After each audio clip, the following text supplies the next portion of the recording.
April ಮತ್ತು ಮೇ ತಿಂಗಳಲ್ಲಿ ಸಿಂಹರಾಶಿಯವರ ಅದೃಷ್ಟ ಹೇಗಿದೆ ಅಂತಂದರೆ ಚಿನ್ನಕ್ಕೆ ರತ್ನವನ್ನು ಸೇರಿಸಿದಂತೆ ಇದೆ. ಸಿಂಹರಾಶಿ ಅಂದರೆ ಈ ವರ್ಷ ಎಲ್ಲರಿಗೂ ಕೂಡ ಭಯ ಜಾಸ್ತಿ. ಕಾರಣ ಏನಂದರೆ ಲಗ್ನದಲ್ಲಿ ಕೇತು, ಅಷ್ಟಮದಲ್ಲಿ ಶನಿ, ಮತ್ತು ಗುರುಬಲ ಕೂಡ ಇಲ್ಲ, ರಾಹು ಸಪ್ತಮ ಸ್ಥಾನದಲ್ಲಿ. ಆದ್ದರಿಂದ ಬದುಕುವುದು ಹೇಗೆ, ಈ ವರ್ಷ ದಾಟೋದು ಹೇಗೆ ಅಂತ ಅದು ಒಂದಲ್ಲ ಸಮಸ್ಯೆ, ಎರಡಲ್ಲ. ಇಷ್ಟು ಕಾಲ ರವಿ ಕೂಡ ಅಷ್ಟಮದಲ್ಲಿ ಇದ್ದ, ಶನಿ ಅಷ್ಟಮದಲ್ಲಿ, ಶತ್ರುಗಳು, ಪರಸ್ಪರ ಶತ್ರುಗಳು ಒಂದೊಂದೇ ಮನೆಯಲ್ಲಿ. ಎಷ್ಟು ಸಮಸ್ಯೆ, ಎಲ್ಲ ಕಡೆಯಿಂದಲೂ ಕೂಡ ಸಮಸ್ಯೆ. ಅದು ಅಶ್ವತ್ಥಾಮಾಚಾರ್ಯರು ಬ್ರಹ್ಮಾಸ್ತ್ರವನ್ನು ಪ್ರಯೋಗ ಮಾಡ್ತಾರೆ. ಇಶಿಕ ಅನ್ನುವಂತಹ ಹುಲ್ಲನ್ನು ಅಭಿಮಂತ್ರಿಸಿ ಪ್ರಯೋಗ ಮಾಡಿದ್ರೆ ನಿಷ್ಪಾಂಡವ ಪ್ರಪಂಚವನ್ನು ಸೃಷ್ಟಿ ಮಾಡ್ತೀನಿ, ಪಾಂಡವರೇ ಇಲ್ಲದಂತೆ ಮಾಡಿಬಿಡ್ತೀನಿ ಅಂತ. ಕೊನೆಯಲ್ಲಿ ವೇದವ್ಯಾಸ ದೇವರು ಬಂದು ಹೇಳ್ತಾರೆ, ಬ್ರಹ್ಮಾಸ್ತ್ರವನ್ನು ನೀನು ಹಾಗೆ ಪ್ರಯೋಗ ಮಾಡಬೇಡ, ವಾಪಸ್ ತಗೋ ಅಂತ. ಅರ್ಜುನ ವಾಪಸ್ ತೊಗೊಳ್ತಾನೆ, ಅಶ್ವತ್ಥಾಮಾಚಾರ್ಯರು ವಾಪಸ್ ತೊಗೊಳ್ಳಲ್ಲ. ಪಾಂಡವರನ್ನು ಬೇಕಾದರೆ ಬಿಡ್ತೀನಿ, ಆದರೆ ಪಾಂಡವರ ಕುಡಿ ಇದೆಯಲ್ಲ, ಉತ್ತರೆಯ ಗರ್ಭದಲ್ಲಿ ಒಂದು ಕುಡಿ ಬೆಳೀತಾ ಇದೆಯಲ್ಲ, ಅಭಿಮನ್ಯುವಿನ ಪುತ್ರ, ಅವನ ಮೇಲೆ ಇದನ್ನು ಪ್ರಯೋಗ ಮಾಡ್ತೀನಿ ಅಂತ ಪ್ರಯೋಗ ಮಾಡ್ತಾರೆ. ಕೃಷ್ಣ ಹೇಳಿದ್ರೂ ಕೇಳಲ್ಲ, ಕೃಷ್ಣನಿಗೆ ಬೈತಾರೆ ಅಶ್ವತ್ಥಾಮಾಚಾರ್ಯರು. ಕೊನೆಯಲ್ಲಿ ಆ ಉತ್ತರೆಯ ಗರ್ಭವನ್ನು ಬ್ರಹ್ಮಾಸ್ತ್ರ ಸುತ್ತುತ್ತಾ ಇರುತ್ತೆ, ಇವತ್ತೆಲ್ಲ ನಾಳೆ ಕೊಂದು ಹಾಕಿಬಿಡ್ತೀನಿ ಅಂತ. ಆ ಅಶ್ವತ್ಥಾಮಾಚಾರ್ಯರು ಪ್ರಯೋಗಿಸಿದ ಬ್ರಹ್ಮಾಸ್ತ್ರವನ್ನು ತಡೆಯುವುದಕ್ಕೋಸ್ಕರ ಕೃಷ್ಣ ಪರಮಾತ್ಮ ಸುದರ್ಶನ ಚಕ್ರ ಹಿಡ್ಕೊಂಡು ಸುತ್ತುತ್ತಾ ಇರ್ತಾನೆ. ಉತ್ತರೆ ಬಂದು ಓಡಿ ಬಂದು ಪ್ರಾರ್ಥನೆ ಮಾಡ್ತಾಳೆ ಕೃಷ್ಣ ಪರಮಾತ್ಮನ ಬಳಿ. ಕೃಷ್ಣ ಕೃಷ್ಣ ಮಹಾಭಾಗ ಭಕ್ತಾನಾಂ ಅಭಯಂಕರ ತ್ವಮೇಕೋ ದಹ್ಯಮಾನಾನಾಂ ಅಪವರ್ಗೋಸಿ ಸಂಸ್ಕೃತೆ, ನೀನೇ ನಮ್ಮನ್ನು ರಕ್ಷಣೆ ಮಾಡಬೇಕು ಅಂತ. ಯಾಕೆಂದರೆ ಇಂಥ ದೊಡ್ಡ ಆಪತ್ತಿನಿಂದ ಪರಿಹಾರ ಮಾಡಲಿಕ್ಕೆ ನೀನು ಮಾತ್ರ ಸಮರ್ಥ ಅಂತ. ಆಗ ಕೃಷ್ಣ ಪರಮಾತ್ಮ ಆ ಮಗುವನ್ನು ರಕ್ಷಣೆ ಮಾಡ್ತಾನೆ ಸುದರ್ಶನ ಚಕ್ರದಿಂದ. ಆ ಮಗು ಸುತ್ತಲೂ ನೋಡ್ತಾ ಇರುತ್ತೆ, ಯಾರು ನನ್ನನ್ನು ರಕ್ಷಣೆ ಮಾಡ್ತಾ ಇರೋದು ಅಂತ. ಆದ್ದರಿಂದ ಆ ಮಗುವಿಗೆ ಪರೀಕ್ಷಿತ್, ಪರಿತಃ ಈಕ್ಷತಿ, ಪರೀಕ್ಷಿತ್ ಅನ್ನುವಂಥ ಹೆಸರನ್ನೇ ಇಡ್ತಾರೆ. ಈ ಕಥೆಯನ್ನು ನಾವು ಭಾಗವತದಲ್ಲಿ, ಮಹಾಭಾರತದಲ್ಲಿ ನಾವು ಕೇಳಿದ್ದೀವಿ ಅಲ್ವಾ. ಹಾಗೆ ಆಗಿದೆ ಸಿಂಹರಾಶಿಯವರ ಕಥೆ. ಈಗ ಎಲ್ಲಿ ನೋಡಿದ್ರೂ ಬ್ರಹ್ಮಾಸ್ತ್ರ ಪ್ರಯೋಗ. ಅಲ್ಲಿ ಆದರೆ ಅಶ್ವತ್ಥಾಮಾಚಾರ್ಯರು ಒಂದೇ ಬ್ರಹ್ಮಾಸ್ತ್ರ ಬಿಟ್ಟಿದ್ದು, ಇಲ್ಲಿ ಸಿಂಹರಾಶಿಗೆ ಅದು ಹೇಳಿ ಕೇಳಿ ಸಿಂಹ.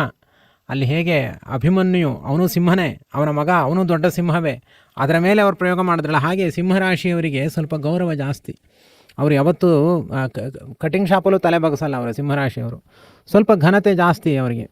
ಅವರಲ್ಲಿ ಮತ್ತು ಆಕಾಂಕ್ಷೆಗಳು ಕೂಡ ತುಂಬ ದೊಡ್ಡದು. ಯಾರಾದರೂ ಎಲ್ಲಾದರೂ ದೊಡ್ಡ ದೊಡ್ಡ ಪ್ರಾಜೆಕ್ಟ್ ಮಾಡಿದರೆ ಅವರು ಸಿಂಹರಾಶಿಯವರೇ ಆಗಿರ್ತಾರೆ, ಆಯಿತಾ. ಆಮೇಲೆ ಸ್ವಲ್ಪ ಆತ್ಮಾಭಿಮಾನ ಎಲ್ಲ ಜಾಸ್ತಿ ಅವರಿಗೆ. ಅವ್ರಿಗೆ ಎಲ್ಲಾದರೂ ಅಗೌರವ ಅಂದರೆ ಅವ್ರಿಗೆ ತಡೆಯೋಕ್ಕಾಗಲ್ಲ.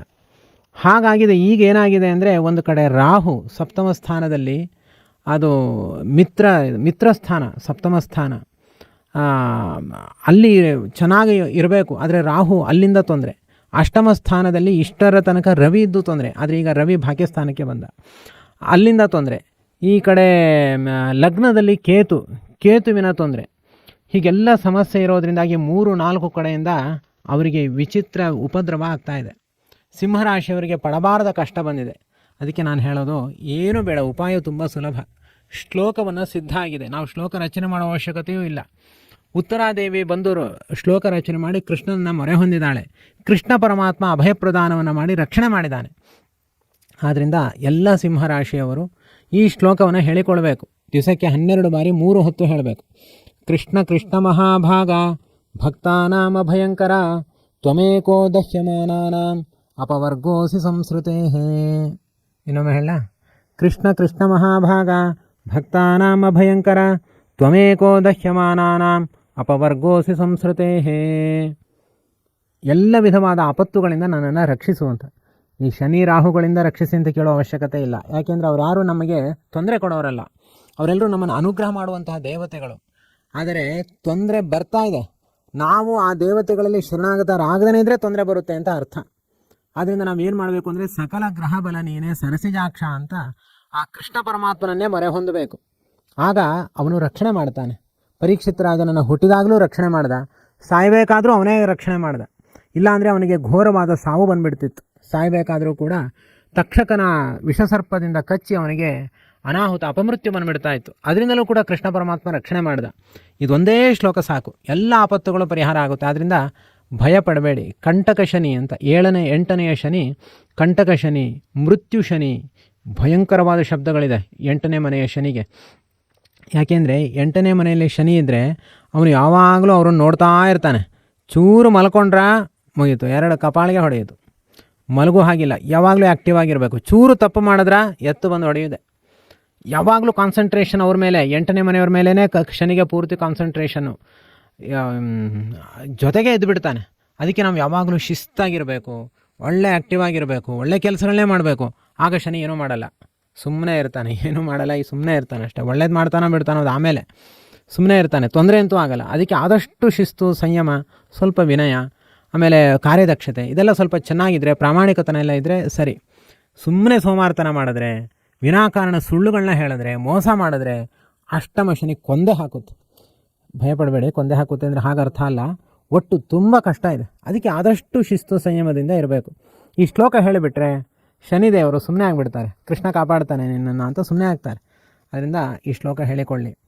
ಇನ್ನೊಂದೇನು ಅಂದರೆ, ಎಂಥದ್ರಲ್ಲೂ ಕೂಡ ನಾವು ಆಶಾವಾದಿಗಳಾಗಬೇಕು. ಅದರಿಂದ ಸಿಂಹರಾಶಿಯವರಿಗೆ ಈಗಾಗಲೇ ಭಯ ಆಗಿದ್ದರೆ ಭಯ ಬಿಡಿ ಅಂತ ಹೇಳಲಿಕ್ಕೆ ಇಷ್ಟೊಂದು ಭಯ ಹುಟ್ಟಿಸಿದ್ದು ಅಷ್ಟೇ. ಯಾಕೆ ಅಂದರೆ ಅವರಿಗೆ ತುಂಬ ಒಳ್ಳೆಯದಿದೆ. ಈಗ ರವಿ ಮೇಷವನ್ನು ಪ್ರವೇಶ ಮಾಡಿದ್ದಾನೆ. ಆ ಮೇಷ ರವಿಯ ಜೊತೆಯಲ್ಲಿ ಬುಧ ಸೇರಿದ್ದಾನೆ. ಇದನ್ನು ಜ್ಯೋತಿಷ್ಯದಲ್ಲಿ ಏನು ಹೇಳ್ತಾರೆ ಗೊತ್ತಾ? ಬುಧಾದಿತ್ಯ ಯೋಗ ಅಂತ ಕರೀತಾರೆ. ಯಾಕೆಂದರೆ ರವಿ ಯಾವತ್ತೂ ಕೂಡ ಕಾರ್ಯದ ದಕ್ಷತೆ, ಉನ್ನತ ಸ್ಥಾನಮಾನ, ಒಳ್ಳೆ ರಾಜಕಾರ್ಯ ಎಲ್ಲ ನಡೆಯುವುದೇ ರವಿಯಿಂದ. ಆ ಕೆಲಸ ಮಾಡುವ ದಕ್ಷತೆ, ತೀಕ್ಷ್ಣತೆ, ಆ ಎದೆಗಾರಿಕೆ, ಆ ಶಕ್ತಿ ಬರೋದೆಲ್ಲ ರವಿಯಿಂದ. ಆದರೆ ಬುದ್ಧಿ ಬೇಕಲ್ಲ, ಬರೀ ಅದು ಇದ್ದುಬಿಟ್ರೆ, ಜೊತೆಯಲ್ಲಿ ಬುಧ ಸೇರಿಬಿಟ್ರೆ ಆಗ ಬುದ್ಧಿ ಮತ್ತು ದಕ್ಷತೆ ಎರಡೂ ಕೂಡ ಒಟ್ಟಿಗೆ ಸೇರುತ್ತೆ. ಅವನನ್ನು ಹಿಡಿದು ನಿಲ್ಲಿಸೋರೇ ಇಲ್ಲ. ಮತ್ತು ಗುರು 11ನೇ ಮನೆಯಲ್ಲಿದ್ದಾನೆ. ಸರ್ವೇ ಗ್ರಹಾ ಶುಭ ಏಕಾದಶ ಸ್ಥಾನ ಫಲದ ವರದಾ ಭವಂತು ಅಂತ. ಎಲ್ಲ ಗ್ರಹಗಳು 11ನೇ ಮನೆಯಲ್ಲಿದ್ದು ನನಗೆ ವರವನ್ನು ಕೊಡಲಿ ಅಂತ ನಾವು ನಿತ್ಯವೂ ಪ್ರಾತಃ ಕಾಲದಲ್ಲಿ ಪ್ರಾರ್ಥನೆ ಮಾಡ್ತೀವಿ. ಈಗ ಗುರು ಇರೋದು 11ನೇ ಮನೆಯಲ್ಲಿ, ಮಿಥುನದಲ್ಲಿ ಗುರು ಇರೋದು. ಆದ್ದರಿಂದ ಭಾಗ್ಯಸ್ಥಾನದಲ್ಲಿ ರವಿ ಮತ್ತೆ ಉಚ್ಚದಲ್ಲಿದ್ದಾನೆ, ಮತ್ತು ಬುಧನ ಜೊತೆ ಇದ್ದಾನೆ. ಇದಕ್ಕಿಂತ ಇನ್ನೇನು ಬೇಕು? ನನಗನ್ಸುತ್ತೆ ಸಿಂಹರಾಶಿಯವರಿಗಿಂತ ಬೇರೆ ರಾಶಿಯವ್ರಿಗೆ ಇಂಥ ಒಳ್ಳೆ ಫಲ ಸಿಗಲಿಕ್ಕೆ ಸಾಧ್ಯ ಇಲ್ಲ ಅನಿಸುತ್ತೆ. ಯಾಕೆಂದರೆ ಉಚ್ಚರವಿಗೆ ಬುಧಾದಿತ್ಯ ಯೋಗ ಇದೆ, ಮತ್ತು ಗುರುವಿನ ಅನುಗ್ರಹ ಇದೆ. ಹೀಗೆಲ್ಲ ಇದ್ದಾಗ ಅವರು ತುಂಬ ಶಿಸ್ತಾಗಿ ಇದ್ದುಬಿಟ್ರೆ ಶನಿಗೆ ಖುಷಿ ಆಗಿಬಿಡುತ್ತೆ. ಶನಿ ದೇವರು ಚೆನ್ನಾಗಿ ಒಳ್ಳೆಯದನ್ನು ಮಾಡ್ತಾರೆ. ಒಂದೇನು ಅಂತಂದರೆ ಈ ಶ್ಲೋಕ ಹೇಳಬೇಕು, ಇನ್ನೊಂದು ವಿಷ್ಣು ಸಹಸ್ರನಾಮ ಬಿಡಬಾರ್ದು. ಶನಿಗೆ ವಿಷ್ಣು ಸಹಸ್ರನಾಮ ತುಂಬ ಇಷ್ಟ. ವಿಷ್ಣು ಸಹಸ್ರನಾಮ ಯಾರು ಅದನ್ನು ಆರಾಧನೆ ಮಾಡ್ತಾರೋ ಅವರಿಗೆ ಶನಿದೇವರು ತುಂಬ ಒಳ್ಳೆಯದನ್ನೇ ಮಾಡಿಬಿಡ್ತಾರೆ. ಆದ್ದರಿಂದ ವಿಷ್ಣು ಸಹಸ್ರನಾಮವನ್ನು ಬಿಡಬಾರ್ದು. ಆಗ ಸಿಂಹರಾಶಿಯವರಿಗೆ ತುಂಬ ಚೆನ್ನಾಗಿ ಆಗುತ್ತೆ. ಆದರೆ ಇಲ್ಲೇನಾಗುತ್ತೆ ಅಂತಂದರೆ ಅವರಿಗೆ ಗುರು ಮುಂದೆ ಜೂನ್ ತಿಂಗಳ ಆದಮೇಲೆ ಗುರು 11ನೇ ಮನೆಯಿಂದ 12ನೇ ಮನೆಗೆ ಬರ್ತಾನೆ ಅಂತ ಇರುವ ಸಮಸ್ಯೆ. ಈಗ ಇನ್ನೂ 1.5 ತಿಂಗಳು ಅವಕಾಶ ಇದೆ. ಆ 1.5 ತಿಂಗಳ ಒಳಗಡೆ ಇವರು ಬೇಗ ಕೆಲಸ ಮಾಡ್ಕೊಳ್ಬೇಕು, ಎಲ್ಲ ಕೆಲಸ ಮಾಡಿಬಿಡಬೇಕು. ಆಮೇಲೆ ಅದನ್ನ ಅನುಭವಿಸ್ಬೋದು, ಕಷ್ಟ ಕಾಲದಲ್ಲಿ ಅದನ್ನು ಚೆನ್ನಾಗಿ ಅನುಭವಿಸ್ಬೋದು. ಅಂದರೆ ಈಗ ಚೆನ್ನಾಗಿ ಸಾಧನೆ ಮಾಡಿಕೊಳ್ಬೇಕು. ಗುರು 12ನೇ ಮನೆ ಬಂದಾಗ ಅದರಲ್ಲೂ ಒಂದು ಒಳ್ಳೆಯ ಅಂಶ ಇದೆ. ಏನು ಗೊತ್ತಾ? ಅಷ್ಟಮಾಧಿಪತಿ ಗುರು, ಅಷ್ಟಮ ಸ್ಥಾನದ ಅಧಿಪತಿ ಗುರು ಅಲ್ವಾ? ಅಂದರೆ ಶನಿಯಲ್ಲಿದ್ದಾನೋ ಅದು ಗುರುವಿನ ಮನೆ ಆಯಿತು. ಅಷ್ಟಮಾಧಿಪತಿ ದ್ವಾದಶದಲ್ಲಿ ಬಂದರೆ ಅದನ್ನು ವಿಪರೀತ ರಾಜಯೋಗ ಅಂತ ಕರೀತಾರೆ. ಎಷ್ಟೋ ದಿವಸದ ಕೆಲಸಗಳು ಪೆಂಡಿಂಗ್ ಇದ್ದಿದ್ದೆಲ್ಲ ಆಗೋಗ್ಬಿಡುತ್ತೆ, ಸ್ಯಾಂಕ್ಷನ್ ಲೆಟರ್ ಎಲ್ಲ ಬಂದುಬಿಡುತ್ತೆ ಅಂತ ವಿಪರೀತ ರಾಜಯೋಗ ಅಂತ ಕರೀತಾರೆ. ಅದರಲ್ಲೂ ಒಂದು ಒಳ್ಳೆಯದು ಅಂಶ ಇದೆ. ಆದರೆ ಸಮಸ್ಯೆಗಳು ತುಂಬ ಇದೆ. ತುಂಬ ಕೇವಲ ಒಳ್ಳೆಯದು ಅಂತ ನಾವು ಹಿಗ್ಗುವಂತೆ ಇಲ್ಲ, ತಲೆ ಎತ್ತುವಂತೆ ಇಲ್ಲ, ಸ್ವಲ್ಪ ತಲೆ ಬಗ್ಗಿಸೇ ಇರಬೇಕು. ಮತ್ತು ಇಲ್ಲಿ ಕೇತು ಲಗ್ನದಲ್ಲಿರೋದು ಒಂದು ದೊಡ್ಡ ಸಮಸ್ಯೆ ಇದೆ ಇವರಿಗೆ. ಅದಕ್ಕೆ ಈ ಕೇತು ಸಮಸ್ಯೆ ಇದ್ದರೂ ಕೂಡ ಕೇತು ಲಗ್ನದಲ್ಲಿದ್ದರೆ ಒಂದು ಮೋಕ್ಷಕಾರಕ.